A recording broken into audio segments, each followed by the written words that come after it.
Hi ನಮಸ್ತೆ. ನಾನು ನಿಮ್ಮ ಟಾಟಾ ಏಜಿ ಹೆಲ್ತ್ ಇನ್ಶೂರೆನ್ಸ್ ನಂದೀಶ್ ಮಾತಾಡ್ತಾ ಇದ್ದೀನಿ. ಫ್ರೆಂಡ್ಸ್ ನಮಸ್ತೆ. ಇನ್ನು ಯಾರ್ಯಾರು ಹೆಲ್ತ್ ಇನ್ಶೂರೆನ್ಸ್ ಪಾಲಿಸಿ ತೊಗೊಂಡಿಲ್ಲ, ದಯವಿಟ್ಟು ಎಲ್ಲರೂ ಪ್ರತಿಯೊಬ್ಬರಿಗೆ ಹೇಳ್ತಾ ಇದ್ದೀನಿ, ಒಂದು ಹೆಲ್ತ್ ಇನ್ಶೂರೆನ್ಸ್ ಪಾಲಿಸಿನ ತೊಗೊಳ್ಳಿ. ಯಾಕೆ ಅಂದರೆ ಈಗ ರೀಸೆಂಟಾಗಿ ನಮ್ಮ ಬ್ರದರ್ ಒಬ್ರದ್ದು ಕಾರ್ ಆಕ್ಸಿಡೆಂಟ್ ಆಯಿತು. ಅವ್ರದ್ದು ಅವ್ರಿಗೇನು ಪ್ರಾಬ್ಲಮ್ ಇಲ್ಲ, ಚೆನ್ನಾಗಿದ್ದಾರೆ. ಬಟ್ ಕಾರೆಲ್ಲ ಡೆಂಟ್ ಆಯಿತು. ನಾನು ಏನಪ್ಪ ಕಾರ್ ಡೆಂಟ್ ಆಯ್ತಲ್ಲ, ಈಗ ಏನು ಮಾಡ್ತಿದ್ದೆ ಅಂದರೆ ಅವರು ನನ್ನ ಹತ್ರನೇ ಇನ್ಶೂರೆನ್ಸ್ ತೊಗೊಂಡಿದ್ರು. ಅವ್ರಿಗೆ ಹೇಳಿದ್ರು, ಪರವಾಗಿಲ್ಲ ನಿಮ್ಮ ಹತ್ರ ಇನ್ಶೂರೆನ್ಸ್ ತೊಗೊಂಡಿದ್ದೀನಿ, ಕಾರ್ ಡೆಂಟ್ ಆಗಿದೆ, ಅದು ಇನ್ಶೂರೆನ್ಸ್ ಕ್ಲೇಮ್ ಮಾಡ್ಕೊತೀನಿ ಅಂದರು. ನಾನು ಅವಾಗ ಯೋಚನೆ ಮಾಡಿದೆ, ನೋಡಿ ನೀವು ಇನ್ಶೂರೆನ್ಸ್ ತೊಗೊಂಡಿದ್ದಕ್ಕೆ ಕಾರ್ದು ಇನ್ಶೂರೆನ್ಸ್ ಎಲ್ಲ ಕ್ಲೇಮ್ ಮಾಡ್ಕೊತಾ ಇದ್ದೀರಾ, ಅದೇ ಥರ ನಮ್ಮ ಹತ್ರ ಒಂದು ಹೆಲ್ತ್ ಇನ್ಶೂರೆನ್ಸ್ ಪಾಲಿಸಿನ ತೊಗೊಳ್ಳಿ. ಹೊರಗಡೆ ನಿಲ್ಲಿಸೋ ಗಾಡಿಗಳಿಗೆ ಇನ್ಶೂರೆನ್ಸ್ ತೊಗೊತೀರಾ, ಬಟ್ ನಿಮ್ಮ ಆರೋಗ್ಯ ಸೇಫ್ ಇರಬೇಕು ಅಂದರೆ ನೀವೊಂದು ಹೆಲ್ತ್ ಇನ್ಶೂರೆನ್ಸ್ ಪಾಲಿಸಿ ತೊಗೊಳ್ಳಿ. ನಿಮ್ಗೆ ಯಾವಾಗ ಕ್ಲೇಮ್ ಆಗುತ್ತೆ, ಅವ್ರು ಹಿಂಗೆ ಒಂದು ಅಯ್ಯೋ ನಮಗೇನಾಗುತ್ತೆ ಚೆನ್ನಾಗಿರ್ತೀವಿ ಅಂತ.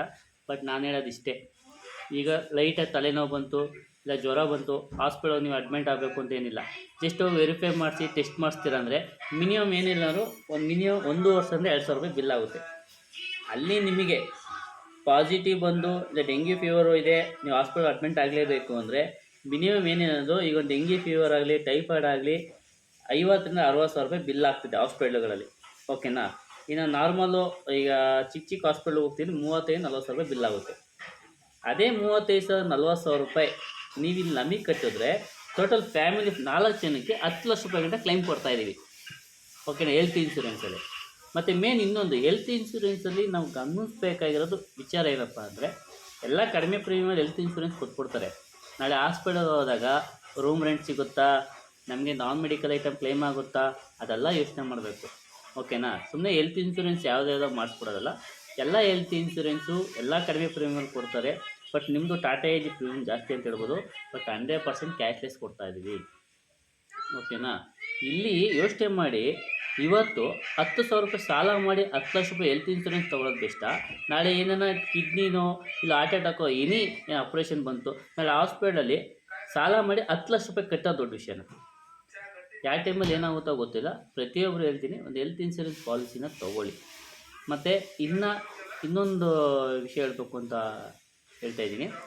ಈಗ ಕಂಪ್ನಿಗಳಲ್ಲಿ ಕೆಲಸ ಮಾಡ್ತಾ ಇರ್ತಾರೆ, ಅವ್ರಿಗೆ ನಾವು ಹೆಲ್ತ್ ಇನ್ಶೂರೆನ್ಸ್ ಪಾಲಿಸಿ ತೊಗೊಳ್ಳಿ ಸರ್ ಅಂತ ಹೇಳಿದ್ರೆ, ಅವ್ರು ಹೇಳೋದು ನಮಗೆ, ಸರ್ ನಮಗೇನು ಹೆಲ್ತ್ ಇನ್ಶೂರೆನ್ಸ್ ಬೇಡ, ಕಂಪ್ನಿಯಿಂದ ಕೊಟ್ಟಿದ್ದಾರೆ ಅಂತ.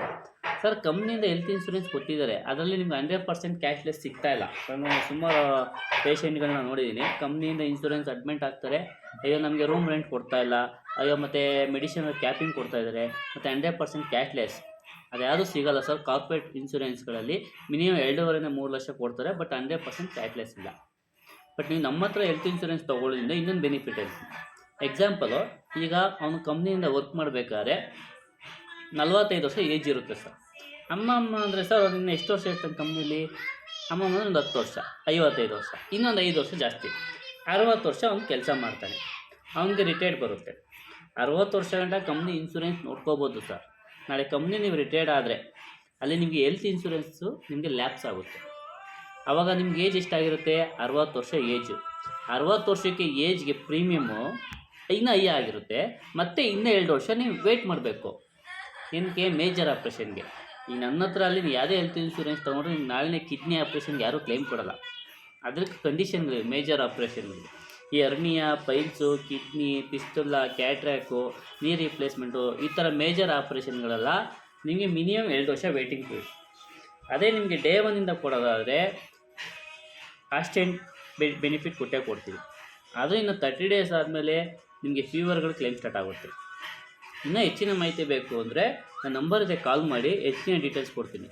ನಾನು ಹೇಳೋಕ್ಕೆ ಬಂದೆ, ಕಂಪ್ನಿಗಳಲ್ಲಿ ಇನ್ಶೂರೆನ್ಸ್ ತೊಗೊತಾರೆ ಅಂತ. ಸರ್ ಕಂಪ್ನಿಗಳಲ್ಲಿ ಇನ್ಶೂರೆನ್ಸು 3-4 ವರ್ಷ ಅಷ್ಟೇ, ಅದು ನಿಮಗೆ 100% ಕ್ಯಾಶ್ಲೆಸ್ ಇಲ್ಲ. ನಾಳೆ ನೀವು ರಿಟೈರ್ಡ್ ಆದ್ರೂ ನಿಮಗೆ ಪ್ರೀಮಿಯಮ್ ಜಾಸ್ತಿ ಬರುತ್ತೆ, ಅದ್ರ ಜೊತೆಗೆ ಏಜ್ ಆಗುತ್ತೆ, ಮತ್ತೆ ಇನ್ನೂ 2 ವರ್ಷ ನೀವು ವೆಯ್ಟ್ ಮಾಡಬೇಕಾಗುತ್ತೆ. ಸರಿನಾ. ದಯವಿಟ್ಟು ಹೇಳ್ತೀನಿ, ಏಜ್ ಕಡಿಮೆ ಇದ್ದಂಗೆ ಹೆಲ್ತ್ ಇನ್ಶೂರೆನ್ಸ್ ಪಾಲಿಸಿನ ತೊಗೊಳ್ಳಿ. ಹೋಯ್ತಾ ನಿಮಗೆ ಪ್ರೀಮಿಯಮ್ ಜಾಸ್ತಿ ಏನು ಹೈ ಆಗಲ್ಲ. ಆವಾಗ ಏಜ್ ತಕ್ಕಂಗೆ ಪ್ರೀಮಿಯಮ್ 5% 10% ಇನ್ಕ್ರೀಸ್ ಮಾಡ್ಬೋದು ಎವ್ರಿ ಇಯರು. ಜೊತೆಗೆ ಇನ್ನೊಂದು ಖುಷಿ ವಿಚಾರ, ನಿಮಗೆ ಗೊತ್ತು ಎಲ್ಲ ಹೆಲ್ತ್ ಇನ್ಶೂರೆನ್ಸ್ಗೆಲ್ಲ ಟ್ಯಾಕ್ಸ್ ಫ್ರೀ ಇದೆ, ಯಾರೂ ಟ್ಯಾಕ್ಸ್ ಕಟ್ಟೋ ಅವಶ್ಯಕತೆ ಇಲ್ಲ. ಬಟ್ ಇವಾಗ ಫ್ರೀ ಇದೆ, ನೀವು ಅಂದ್ಬಿಟ್ಟು ಅಯ್ಯೋ ಈ ಪರ್ಮನೆಂಟಾಗಿ ಹಿಂಗೆ ಇರುತ್ತೆ ಅಂತ ಅಂದ್ಕೋಬೇಡಿ, ಯಾವಾಗ ಏನಾಗುತ್ತೋ ಗೊತ್ತಿಲ್ಲ.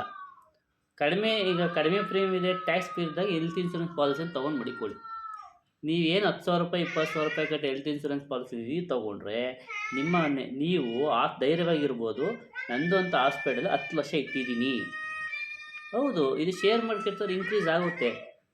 ಅಯ್ಯೋ ಈ ವರ್ಷ ನಾನು 20,000 ಕಟ್ಟಿದೆ, ನಂದು ₹1 ಹೆಲ್ತ್ ಇನ್ಶೂರೆನ್ಸ್ ನಾನು ಯೂಸೇ ಮಾಡಿಲ್ಲ, ಸುಮ್ಮನೆ ವೇಸ್ಟ್ ಆಯ್ತಲ್ಲಪ್ಪ ದುಡ್ಡು.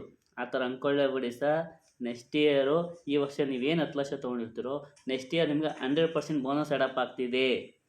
ಅಂದರೆ ಈ ವರ್ಷ ನೀವೇನು ಯೂಸೇ ಮಾಡಿಲ್ಲ ಅಂದ್ಕೊಳ್ಳಿ, ನೆಕ್ಸ್ಟ್ ಇಯರ್ 10 ಲಕ್ಷಕ್ಕೆ 10 ಲಕ್ಷ ಬೋನಸ್ ಬರ್ತಾ ಇದೆ. ಇದಕ್ಕೆ ನಾನು ಗ್ಯಾರಂಟಿ ಕೊಡ್ತಾ ಇದ್ದೀನಿ. ಟಾಟಾ ಏಜ್ ಹೆಲ್ತ್ ಇನ್ಶೂರೆನ್ಸ್ ಒಳ್ಳೆ ಬೆನಿಫಿಟ್ ಇದೆ, ಒಳ್ಳೆ ಕ್ಲೈಮ್ ಇದೆ. 100% ಕ್ಯಾಶ್ಲೆಸ್ ಕೊಡ್ತಾ ಇದ್ದೀವಿ.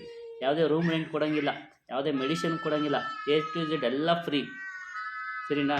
ಹೆಚ್ಚಿನ ಮಾಹಿತಿ ಬೇಕಂದರೆ ನನ್ನ ನಂಬರ್ ಇದೆ, ಕಾಲ್ ಮಾಡಿ, ಫುಲ್ ಡೀಟೇಲ್ಸ್ ಕೊಡ್ತೀನಿ. 24 ಅವರ್ಸ್ ಸರ್ವಿಸಲ್ಲಿ ಇರ್ತೀನಿ. ಏನಪ್ಪ ಇವ್ರು ಯಾವತ್ತು ಹೆಲ್ತ್ ಇನ್ಶೂರೆನ್ಸ್ ತಲೆ ತಿಂತಾರೆ ಅನ್ಕೋಬೇಡಿ.